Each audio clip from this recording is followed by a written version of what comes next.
وادی سوات کو اللہ تعالیٰ نے بے انتہا خوبصورتی اور قدرتی حسن بخشا ہے۔ یہاں کا ہر موسم دوسرے سے زیادہ خوبصورت ہے۔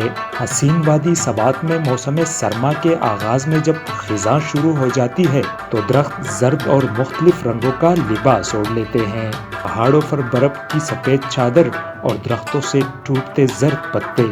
وادی سوات کی یہ خوبصورتی سیاحوں کو اپنی طرف کھینچ لاتی ہے۔ سب کو آنا چاہیے یہاں پہ اپنے ویکیشن اسپینڈ کرنے کے لیے، بہت اچھی جگہ ہے۔ ہر کسی کو بریک چاہیے ہوتا ہے لائف میں، تو ضرور آئے ہر کوئی انجوائے کرنے۔ سیاحوں کا کہنا ہے کہ پتجھڑ کے موسم میں رنگ برنگے پتوں سے وادی کا حسن مزید نکھر جاتا ہے۔